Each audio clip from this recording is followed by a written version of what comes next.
Сәлеметсіздер ме? Бұл мен Қуат Шолпан. Атырау қаласындағы Қаныш Сәтпаев атындағы орта мектептің 3-ші Г сынып озат оқушысымын. Мен мектебіндегі әртүрлі ғылыми жобаларға, жарыстарға қатысып, жүлделі орындар алып жүрмін. Мен бос уақытымда шахмат, шашық ойнағанды жақсы көремін.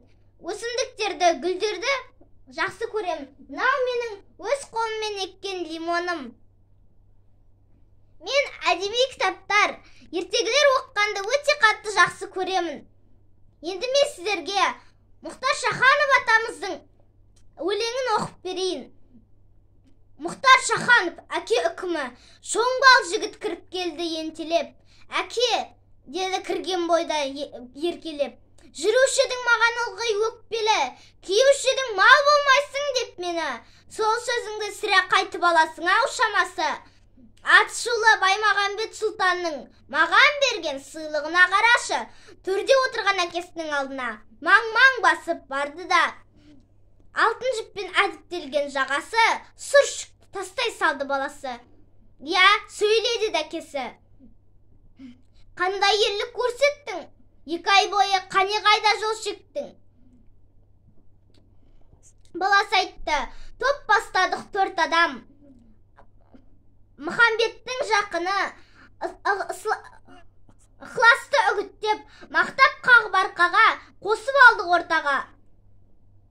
Бұл түгелдей, мына ұлыңның ақылы. Еркін жетер әңгіме ғой бұл бір таңға. Қапшызда қармақ салып, Махамбетті алдап соғып, басын кесіп сыйға тарттық сұлтанға. О, залым-ай, жүзі қара жалмай, мұнса жалым екеніңді қалай келген танымай.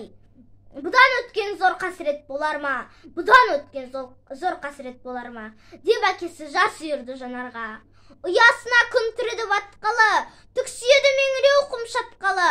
Олар үлкен қара жолға түсіп ап, бір төбенің қасына кеп тоқтады. Мынау төбе, саған соңғы шығаршың, болатынын ұғарсың. Сен әрине, құралайды көзге атқан, атқан оғын маздатқан, мұна менің мерген екенімді ұмытпаған шығарсың. Деді әкесі құлазып бар көңілі, дүр-дүр етіп ұмытқам жоқ деді ұлы. Балам, үміт қызығымның өлшемі, өзің едің қайғым болдың еңселі. Басына шыққан емна төбенің, осы арада қалдырамын мен сені. Қараладың қасиет